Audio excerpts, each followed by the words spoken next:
Hello guys, welcome to my YouTube channel. मेरा नाम निधि है और आज हम डिस्कस करने वाले हैं बाइपोलर डिसऑर्डर के बारे में। इसके अंदर हम डिस्कस करेंगे कि बाइपोलर डिसऑर्डर की डेफिनेशन क्या होती है, उसके टाइप्स क्या होते हैं, मेन मूड्स एपिसोड्स क्या होते हैं उसके, और उसके सिम्टम्स क्या होते हैं, कॉम्प्लिकेशंस क्या होते हैं, डायग्नोसिस क्या होती है और उसके ट्रीटमेंट और प्रोग्नोसिस क्या होती। तो आइए वीडियो को शुरू करते हैं। सबसे पहले हम पढ़ेंगे कि डेफिनेशन क्या होती है बाइपोलर डिसऑर्डर की। सबसे पहले हम पढ़ेंगे bipolar disorder is a common mental health condition characterized by extreme mood swings that include emotional highs, mania and hypomania and low depressions.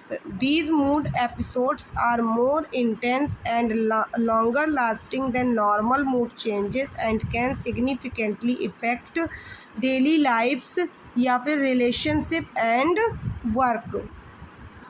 इसका मतलब होता है कि बाइपोलर डिसऑर्डर एक तरीके की क्रोनिक मेंटल हेल्थ कंडीशन है जिसमें पर्सन के मूड, एनर्जी लेवल और एक्टिविटी लेवल में एक्सट्रीम चेंजेस होते हैं। इसमें कभी कभी पर्सन बहुत ज़्यादा एनर्जेटिक या इरिटेबल फील करता है, जिसको हम मेनियक या हाइपोमेनिया भी बोलते हैं, और कभी कभी बहुत उदास या थका हुआ या होपलेसनेस फील करता है, जिसे हम डिप्रेशन बोलते हैं। ये मूड स्विंग्स नॉर्मल से ज़्यादा इंटेंस होते हैं और डेली लाइफ या काम या उस रिलेशनशिप पर इफ़ेक्ट डालते हैं। नेक्स्ट हम पढ़ेंगे टाइप्स ऑफ बाइपोलर डिसऑर्डर। तो there are 3 types of bipolar disorder. First is bipolar disorder first, second is cyclothymia और third is bipolar disorder second. तो अभी हम सबसे पहले हम पढ़ेंगे बाइपोलर डिसऑर्डर फर्स्ट क्या होता है। तो bipolar disorder first at least one maniac episode lasting more than 1 week और requiring hospitalization. Depressive episode often occurs but they are not required for diagnosis. Bipolar disorder first में होता है जैसे कि इसमें पर्सन ने कम से कम एक मैनियक एपिसोड एक्सपीरियंस किया होता है जो कम से कम 7 दिन या उससे ज़्यादा चलता है। ये इतना सीवियर होता है कि हॉस्पिटलाइजेशन की ज़रूरत पड़ती है।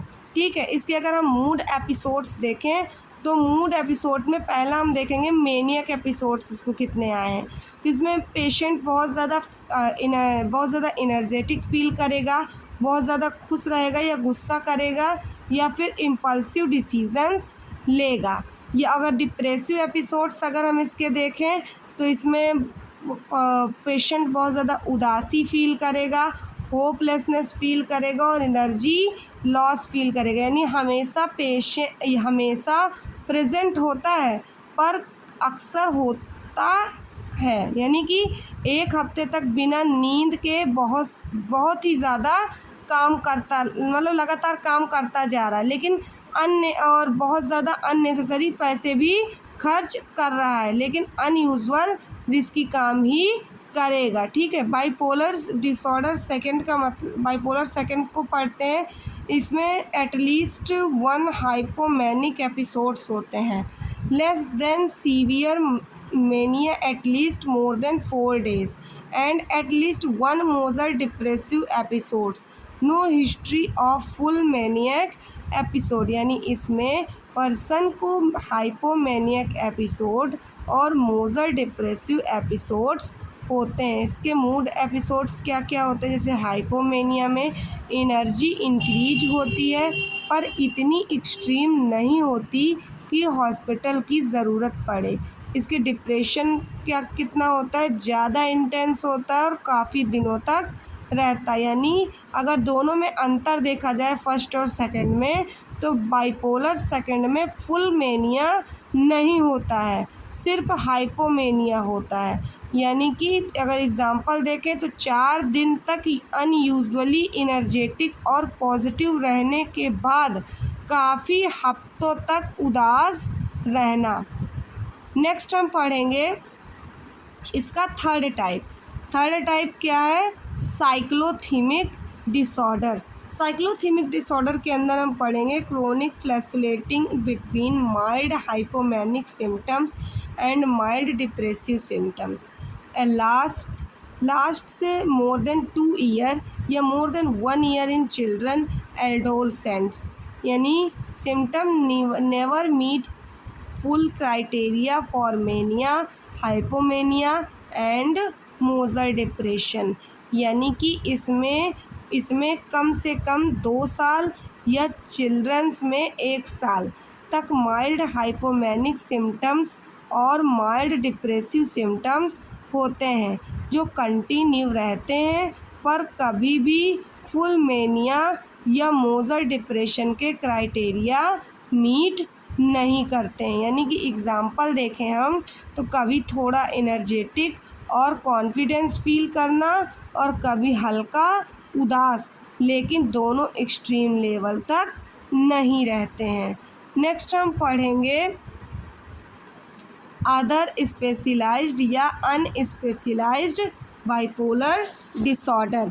इसमें mood disturbance that does not meet full criteria but still causes distress और impairment, यानी कि जब सिम्टम बाइपोलर जैसे होते हैं पर एग्जैक्ट क्राइटेरिया किसी एक टाइप के लिए फिट नहीं होता।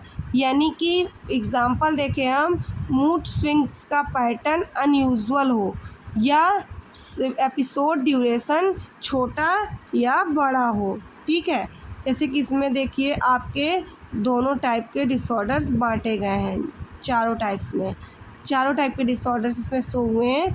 फर्स्ट है आपका बाइपोलर फर्स्ट डिसऑर्डर।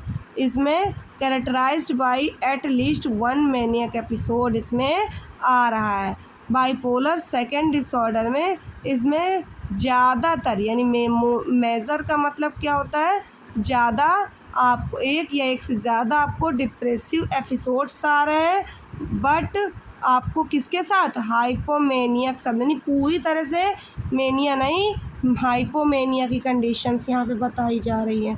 थर्ड है आपका टाइप साइक्लोथीमिया बताया जैसे कि has less intense episode of depression and hypomania. जैसे साइक्लोथेनिक में जैसे बताया कि इसमें कम से कम 2 साल या बच्चों में 1 साल तक माइल्ड हाइपोमेनिक सिम्टम्स और माइल्ड डिप्रेसिव सिम्टम्स होते हैं जो कंटिन्यूअस रहते हैं पर कभी भी फुल मेनिया या मोजर डिप्रेशन के क्राइटेरिया मीट नहीं करते हैं। और इसका फोर्थ और लास्ट पॉइंट है bipolar disorder unspecified, and it does not meet the criteria for any other type but still has period for abnormally evaluated moods, यानी कि जब सिम्टम्स बाइपोलर डिसऑर्डर जैसे होते हैं पर एग्जैक्ट क्राइटेरिया किसी एक टाइप के लिए फिट नहीं होता, यानी मूड स्विंग्स का पैटर्न अनयूजुअल होता रहता है या एपिसोड ड्यूरेशन कभी छोटा हो जाता है और या फिर कभी बड़ा हो जाता है। इसके बाद हम पढ़ेंगे मूड्स एपिसोड्स क्या होते हैं। मूड्स एपिसोड हम पहले पढ़ेंगे मेनिया के, तो इसमें हम ये आसानी से एवेलुएटेड नहीं होते हैं, एक्सपेंसिव होते हैं और इरिटेबल मूड होता है। ये मोर देन 3 या मोर देन 3 डेज़ या फिर मोर देन 1 वीक के भी होते हैं। ये सेल्फ एक्सट्रीम या फिर गार्डियोसिटी वाले होते हैं। ये नीड्स को डिक्रीज़ कर देते हैं और नीड और मतलब स्लीप की जो नीड होती है उसको डिक्रीज़ कर देते हैं। ये मोर टालकेटिव देन यूजुअल एंड प्रिस्योर्ड स्पीच, यानी रेसिंग थॉट्स और डिस्ट्रैक्टिबिलिटी, इंक्रीज गोल डायरेक्टली एक्टिविटी, यानी कि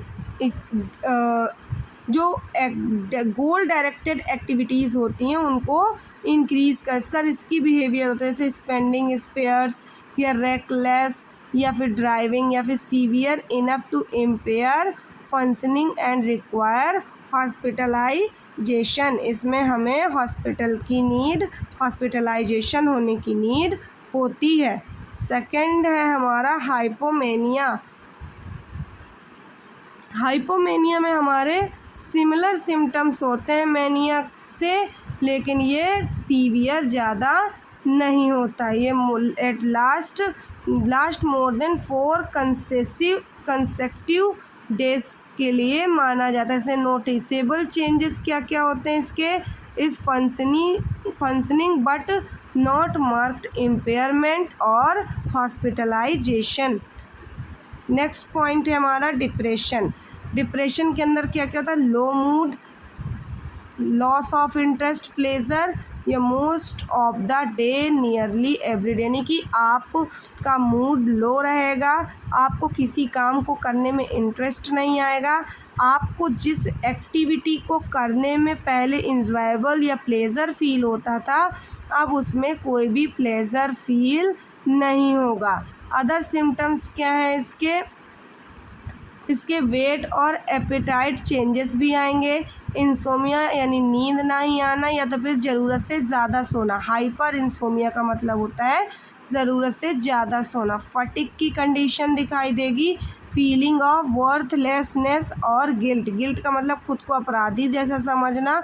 वर्थलेसनेस का मतलब अपने आप को नकारा समझना, यानी किसी काम का ना समझना। डिफ़िकल्टी कंसंट्रेटिंग, यानी किसी भी वर्क में करने में कंसंट्रेशन को फील ना होना, जैसे कि इसमें दिखाया गया है आपके मेनियक और डिप्रेसिव सिम्टम्स को, जैसे कि रेसिंग थॉट्स है, इन्फ्लेड सेल्फ एक्सट्रीम टालकेटिवनेस, यानी कि बहुत ज़्यादा बात करना, या फिर रिड्यूस नीड फॉर स्लीप, आपको सोने की जो नीड है वो रिड्यूस हो जाना।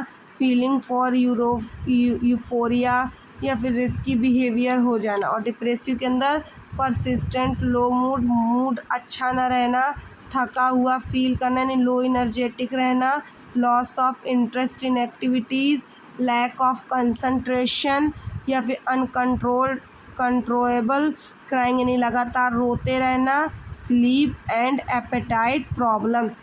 ये कुछ सिम्टम्स हैं जो शो होते हैं आपके बाइपोलर डिसऑर्डर में।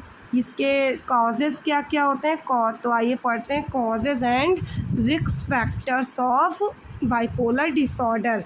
इसमें से हमारा पहला कॉज है बायोलॉजिकल कॉजेज़, जिसमें से हमारे जो न्यूरोकेमिकल इम्बैलेंस हो जाता है, जैसे कि डोपामीन, सेरोटोनिन, नॉन एपिनेफ्रिन, या फिर आपको दूसरा क्या है, अगर हमारे ब्रेन स्ट्रक्चर में किसी प्रकार के चेंजेस आ जाएं। जेनेटिक की कंडीशन में हो जाती है, यानी स्ट्रॉन्ग हेरिडिटी लिंक्स है, यानी first degree relatives at higher risk. Environmental factor में जैसे कि आप स्ट्रेस ले रहे हैं, ट्रॉमा यानी किसी प्रकार का ट्रोमैटिक इंजरी हुई हो, या फिर सब्सटेंस एब्यूज़ कर रहे हो। साइकोसोशियल के अंदर देखा जाए तो जैसे कि स्लीप डिस्ट्रप्शन, या फिर सीजनल चेंजेस एक्सेट्रा जैसी चीज़ें आपको फील होती हैं। नेक्स्ट हम पढ़ेंगे कॉम्प्लिकेशंस क्या क्या अराइज हो सकते हैं। कॉम्प्लिकेशन में हमारा रिलेशनशिप टूट सकता है, ब्रेकडाउन हो सकता है, हमारा वर्क और एकेडमिक परफॉर्मेंस में प्रॉब्लम क्रिएट हो सकती हैं, हमें सब्सटेंस यूज़ डिसऑर्डर्स हो सकते हैं, या फिर इंक्रीज सुसाइडल रिस्क। इस मतलब कि अगर हम डिप्रेशन फेज़ पे हैं तो हमें सुसाइडल रिस्क भी हो सकते हैं। नेक्स्ट हम पढ़ेंगे डायग्नोसिस क्या क्या है इसकी। डायग्नोसिस के लिए हम क्लिनिकल इंटरव्यू लेंगे, पेशेंट की मूड एपिसोड्स की हिस्ट्री लेंगे कि उसको कितने कितने टाइम ड्यूरेशन तक कितने मूड एपिसोड्स आते हैं। यूज़ ऑफ डायग्नोस्टिक क्राइटेरिया, हम डायग्नोस्टिक क्राइटेरिया यूज़ करेंगे किसके मुताबिक, DSM-5 के और DICD-10 के मुताबिक। Rule out of medical causes, जैसे कि थायराइड डिसऑर्डर्स तो नहीं है, न्यूरोलॉजिकल डिसीज़ तो नहीं है, या फिर सब्सटेंस जो वो इंटेक कर रहा है उससे रिलेटेड किसी प्रकार का इफ़ेक्ट तो नहीं है। नेक्स्ट हम पढ़ेंगे ट्रीटमेंट क्या है इसका। ट्रीटमेंट के अंदर हम पढ़ेंगे फर्स्ट है मेडिसिन, हम कौन सी ऐसे पेशेंट्स को प्रोवाइड कराएंगे। जैसे कि पहली मेडिसिन होगी हमारी मूड स्टेबलाइजर, जिसमें से हम लिथियम का उपयोग कर सकते हैं। वॉल्पोरेट है, जैसे कि कार्बामेज़ेपिन है या फिर लैमोट्रिजिन है। और टाइपिकल एंटीसाइकोटिक ड्रग्स हम उसको प्रोवाइड करेंगे, ओलेप्राजीन और जैसे कि रेस्पेरिडोन है, और भी बहुत सारी एंटीसाइकोटिक ड्रग हैं, वो सारी चीज़ें हम अपने पेशेंट को प्रोवाइड करेंगे। नेक्स्ट हम प्रोवाइड करेंगे एंटी डिप्रेसेंट ड्रग, जैसे कि used continuously and often with a mood stabilizer to avoid triggering mania. ठीक है, हम उसको प्रॉपरली एंटी डिप्रेसेंट ड्रग और anti psychotic drug, mood stabilizer provide करेंगे। नेक्स्ट हम क्या करेंगे, उसको साइकोथेरेपी प्रोवाइड करेंगे। साइकोथेरेपी के अंदर हम उसको कॉग्निटिव बिहेवियरल थेरेपी प्रोवाइड करेंगे, interpersonal and social rhythm therapy provide करेंगे, साइको एजुकेशन फॉर पेशेंट और फैमिली, हम पेशेंट और उसकी फैमिली को साइकोलॉजिकल कंडीशन के अकॉर्डिंग उनको एजुकेट करेंगे। उसकी लाइफस्टाइल पे हम क्या क्या चेंजेस करेंगे, लाइफस्टाइल में हम उसके रेगुलर स्लीपिंग पैटर्न या उसकी एक्टिविटी का क्या शेड्यूल है ये हम बनाएंगे। उसका स्ट्रेस मैनेजमेंट को प्रॉपरली ट्रीट करेंगे। अगर वो अल्कोहल और ड्रग को इनटेक करता है तो हम उसको अवॉइड करने के लिए बोलेंगे, और स्ट्रॉन्ग सपोर्ट नेटवर्क उसको हम प्रोवाइड कराएंगे। नेक्स्ट हम प्रोग्नोसिस क्या करेंगे इसकी, तो bipolar disorder is long lasting but manageable with proper treatment. अगर हम बाइपोलर डिसऑर्डर हमारा लाइफ लॉन्ग डिसऑर्डर है, लेकिन अगर हम उसको मैनेजेबल वे से ट्रीट कर रहे हैं तो हम इसको प्रॉपरली मैनेज कर सकते हैं, यानी उसको प्रॉपरली हैंडल कर सकते हैं। अर्ली डायग्नोसिस, यानी डायग्नोसिस के समय कंसिस्टेंट मेडिसिन यूज़, हम जिन मेडिसिन का यूज़ कर रहे हैं, and therapies can generally reduce relapse and improve qualities of life. ये आपकी लाइफ की क्वालिटीज़ को इम्प्रूव करते हैं और आपके बाइपोलर डिसऑर्डर को भी कंट्रोल करते हैं। इसके आगे ख़त्म है। अगर आपको ये वीडियो पसंद आई हो तो चैनल को लाइक करें, सब्सक्राइब करें और बेल आइकन को प्रेस करें। Thank you.